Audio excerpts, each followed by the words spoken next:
नमस्कार साथियों, SSC hub के यूट्यूब चैनल में आप सभी का स्वागत है। तो फ्रेंड्स, हम क्या कर रहे थे? हम कर रहे थे कंप्यूटर। किसके लिए? दिल्ली पुलिस के लिए। क्या कर रहे थे? Previous year questions. आज हम करेंगे 20 नवंबर 2023 का शिफ्ट थर्ड का पेपर। तो पेपर स्टार्ट करने से पहले बता दूं, इसकी जो पीडीएफ है, टेस्ट है, या फिर आप वहां से कुछ जो भी लर्न करना चाहो टेलीग्राम चैनल पे मिल जाएगा। टेलीग्राम चैनल की लिंक नीचे डिस्क्रिप्शन में है।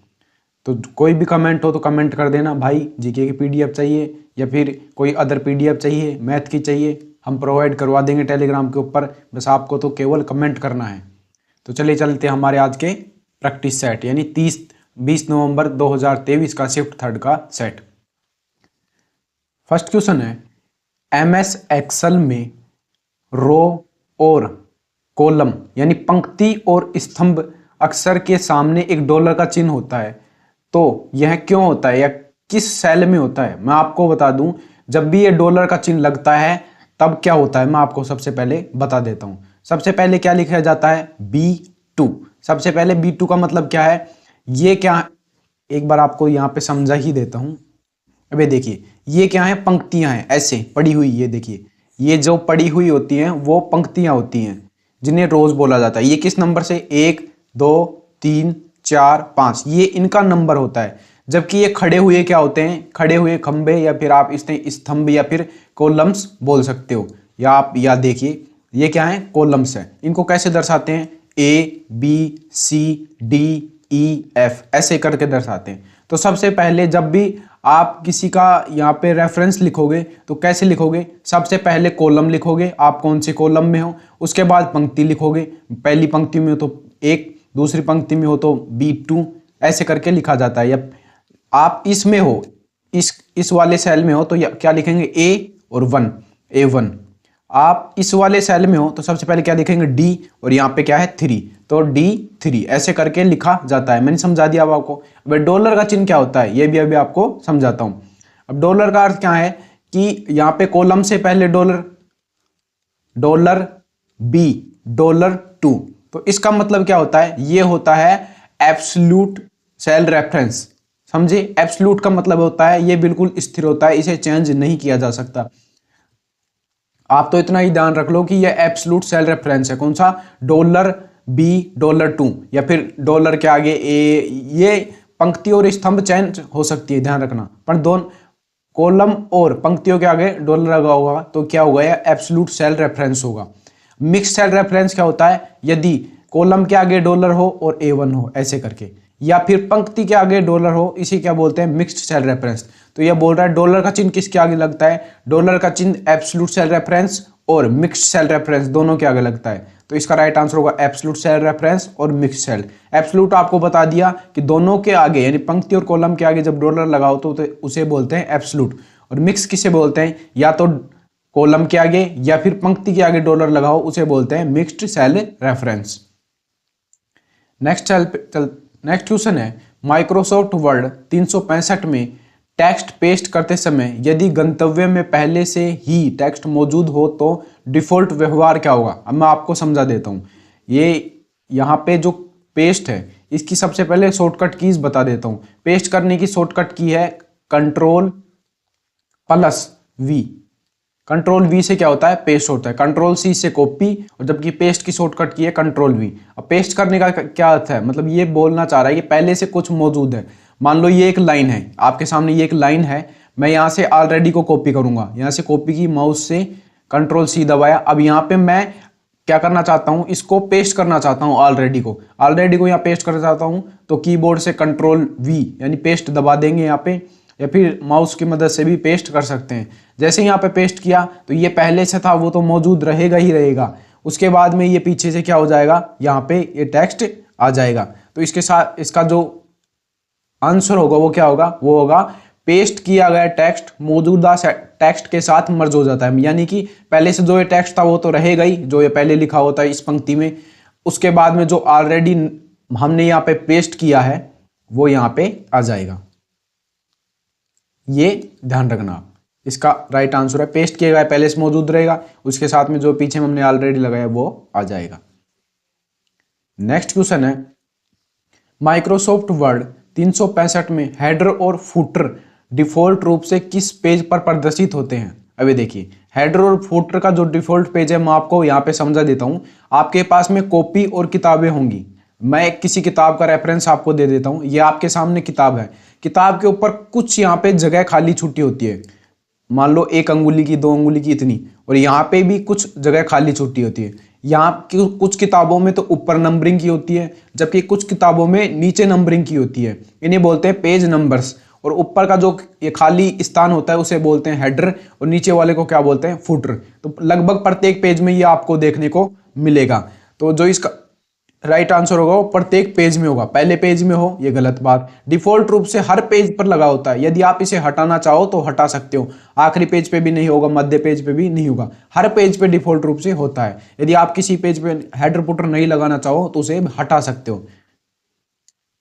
नेक्स्ट क्वेश्चन है, MS एक्सेल 365 में कौन सा फंक्शन 2 या 2 से अधिक बड़ी संख्याएं उत्पन्न करता है और इसमें 2 अन्य चीजों के अलावा इसे सांख्यिकी विश्लेषण, किफायती गेमिंग, गैम्बलिंग और प्रायिकता सिद्धांतों के लिए वास्तव में सरल और पारंपरिक रूप से उपयोग किया जाता है? इनमें से कौन सा फंक्शन है जो MS एक्सेल में प्रयोग किया जाता है? किसके लिए? फंक्शन में 2 या 2 से बड़ी संख्या उत्पन्न करने के लिए। अभी देखिए, जो यहां से 2 या 2 से बड़ी संख्या उत्पन्न करने के लिए किसका उपयोग किया जाता है? रेंज का उपयोग किया जाता है। यहाँ पे जो एवरेज है, एवरेज का उपयोग किसके लिए किया जाता है? माध्य मान ज्ञात करने के लिए या औसत ज्ञात करने के लिए। यहाँ पे कोई संख्या दे रखी है 1, 2, 3, 4, इनका एवरेज निकालना है। इसके लिए हम किस फॉर्मूला का प्रयोग करेंगे? एवरेज का प्रयोग करेंगे। एवरेज कैसे निकालता है? 1 + 2 + 3 + 4 और ये बटा 4, इनका एवरेज निकाल देता है। ये एवरेज। सम का अर्थ क्या होता है? सम का मतलब ये संख्याएं दे रखी हैं, इनका सम करना मतलब जोड़ करना। जोड़ करने में 1 + 2 + 3 + 4, यानी कि जो भी आंसर आएगा इनका तो वो सम करके दे देगा इन जोड़ का। तो यहाँ आगे 5 और 5 10, यानी इनका जो आंसर आएगा सम करने पर 10 आ जाएगा। वी लुकअप क्या है? तो सॉरी फ्रेंड्स, याद नहीं आ रहा है वी लुकअप। नेक्स्ट वीडियो में बता दूंगा वी लुकअप क्या है। अब यहाँ पे रेंज है, इसका जो राइट आंसर है वो है रेंज। रेंज क्या करता है? 2 या 2 से बड़ी वास्तविक संख्याएं उत्पन्न करता है। ये कैसे करता है ये भी अभी आपको यहाँ पे समझा ही देता हूं। देखिए, जो यहाँ पे फंक्शन रेंज फंक्शन एक अस्थिर फंक्शन है जो 0 के बराबर या उससे बड़ी 1 से कम रैंडम संख्याएं उत्पन्न करता है। यानी 0 से तो बड़ी और 1 से कम रैंडम संख्याएं उत्पन्न करता है। इसलिए ये 2 से बड़ी वास्तविक संख्या उत्पन्न करने के लिए रेंज का उपयोग किया जाता है। नेक्स्ट है, यहां पे डिफॉल्ट रूप से जीमेल में यूजर को हाल ही में प्राप्त हुए ईमेल को सॉर्ट किया जा सकता है। यानी कि आपको अपनी ये है एक ईमेल ऐप, यहाँ पे आपको ईमेल प्राप्त हुई होंगी। यहाँ पे गूगल का ईमेल प्राप्त होगा, नीचे इंस्टाग्राम का, फेसबुक का, किसी दोस्त का, कंपनी का, या फिर बाइनेंस का, या फिर किसी का भी मेल प्राप्त होगा। ऐसे साइज वाइज ईमेल आते हैं। जो सबसे लास्ट में होगा वो सबसे ऊपर, फिर उसके नीचे, फिर उसके नीचे, ऐसे ईमेल होते हैं। ये क्या बोल रहा है? डिफॉल्ट रूप से सॉर्ट, ईमेल को सॉर्ट किया जाता है। तो कितने ईमेल एक बार में सॉर्ट किया जाता है? डिफॉल्ट रूप से जो डिफॉल्ट रूप से ईमेल होते हैं उनमें 50 ईमेल एक बार में सॉर्ट होते हैं, 50। जबकि वहां पे ऑप्शन होता है आपके पास 10 ईमेल सॉर्ट करना चाहो, 25, 50 या फिर 100 ईमेल। लेकिन जो डिफॉल्ट होता है वो 50 होता है। ध्यान रखना इस बात को। नेक्स्ट क्वेश्चन पे चलते हैं। नेक्स्ट क्वेश्चन है, MS एक्सेल 365 में कोई फॉर्मूला शुरू करने के लिए किस प्रतीक का प्रयोग किया जाता है? देखिए, आपने पीछे कुछ फॉर्मूलाज देखे, कौन कौन से देखे? सम वाला देखा, एवरेज वाला देखा। हाँ, तो इनको जब फॉर्मूला लिखा जाता है तो उसके पहले किसका उपयोग किया जाता है? इसके पहले बराबर यानी इक्वल टू का उपयोग किया जाता है। हमेशा फॉर्मूला लिखने से पहले इक्वल टू या बराबर का उपयोग किया जाता है। ना डॉलर का उपयोग करेंगे, ना स्टार का, ना एंड का, जबकि यहाँ पे इक्वल टू का उपयोग किया जाता है। हमेशा ध्यान रखना फॉर्मूला लिखने से पहले MS एक्सेल में। नेक्स्ट क्वेश्चन है, MS वर्ड में जस्टिफाई करने के लिए निम्नलिखित में से किस शॉर्टकट कुंजी का प्रयोग किया जाता है? देखिए, ये लगभग हर सेट में इस प्रकार का क्वेश्चन पूछा गया है। किससे? अलाइनमेंट से। जस्टिफाई क्या है? एक प्रकार का अलाइनमेंट है। अलाइनमेंट क्या होता है मैं वापस से समझा देता हूं। अब ये देखिए, ये आपके सामने MS वर्ड की एक स्क्रीन है। यहाँ पे टैब्स होंगी, home, insert, page layout, reference, mailing, review, view, ये सारी टैब्स हैं। ऊपर होगा टाइटल बार। टैब्स के नीचे क्या होते हैं? टूल बार, या इन्हें ग्रुप्स बोलते हैं। अब यहाँ पे वर्किंग एरिया होता है, किसमें? MS वर्ड में। MS वर्ड में वर्किंग एरिया है। अब यहाँ पे लेफ्ट, राइट, जस्टिफाई, ऐसे करके ये भी जो भी दे रखा है। अब इनको मैं चलो आपको MS एक्सेल में ही समझा देता हूँ, वहाँ पे अच्छे से समझ में आ जाएगा।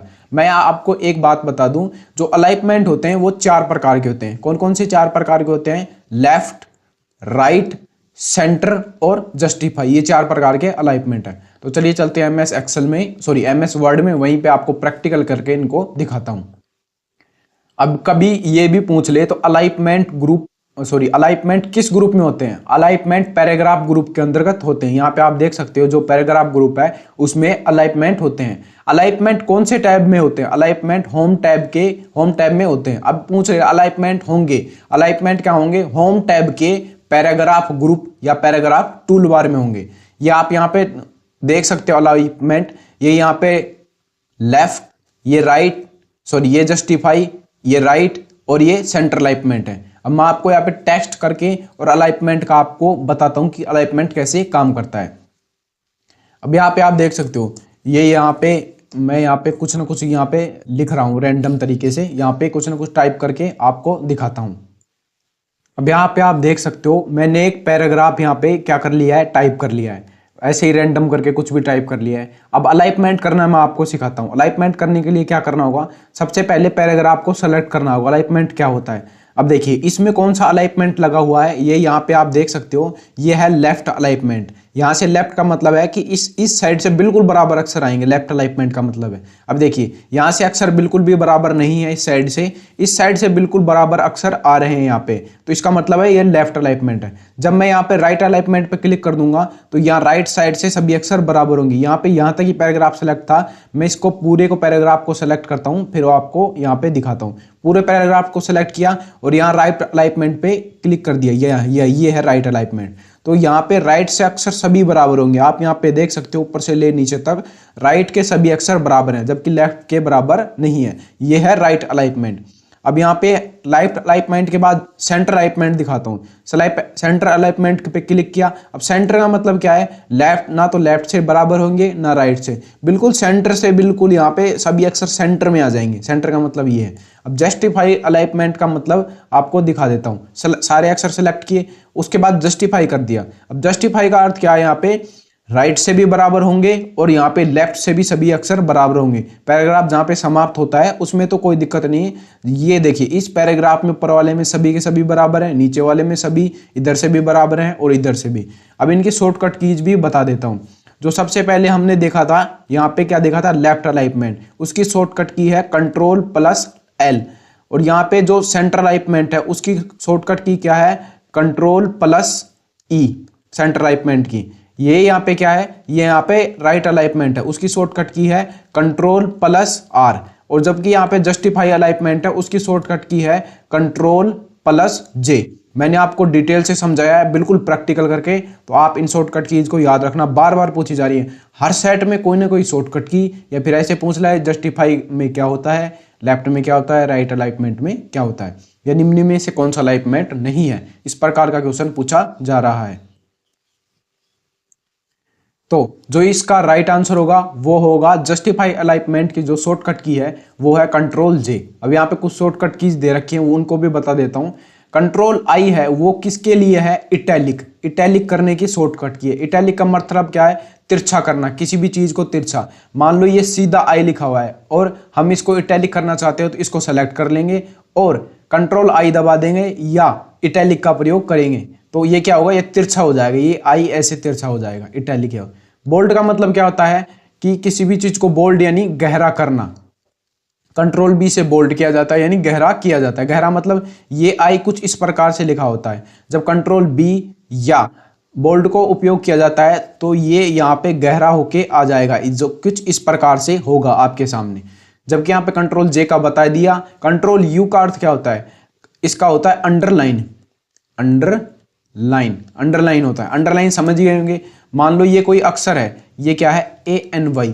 अब जब भी हम इसको सेलेक्ट करके अंडरलाइन यानी कंट्रोल यू का प्रयोग करेंगे या एमएस वर्ड में ऊपर अंडरलाइन फंक्शन का प्रयोग करेंगे तो ANY एनी के नीचे एक लाइन आ जाएगी ऐसे, तो ये क्या हो गया, अंडरलाइन हो जाता है। तो चलिए चलते हैं नेक्स्ट पे। नेक्स्ट क्वेश्चन है GPRS का पूरा नाम क्या है। तो GPRS है उसका पूरा नाम बताना है। तो यहाँ पे GPRS का पूरा नाम है जर्नल प्रोटोकॉल, नहीं, ग्रुप पैकेज ये भी नहीं है, जर्नल पैकेज रेडियो सर्विस, हाँ ये बिल्कुल सही है। तो जिसका पूरा नाम है journal packet radio service.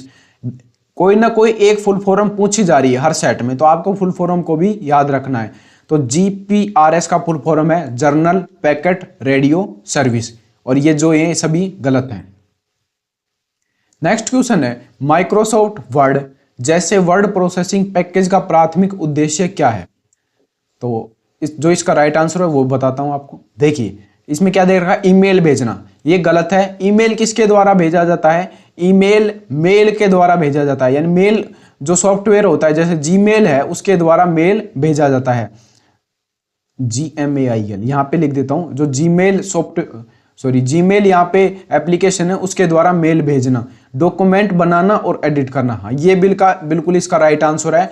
Document बनाना और एडिट करना किसके द्वारा किया जाता है, MS वर्ड के द्वारा। स्प्रेडशीट बनाना, स्प्रेडशीट किसके द्वारा बनाई जाती है, MS एक्सेल के द्वारा बनाई जाती है, ध्यान रखिएगा इस बात का, MS एक्सेल के द्वारा स्प्रेडशीट बनाई जाती है।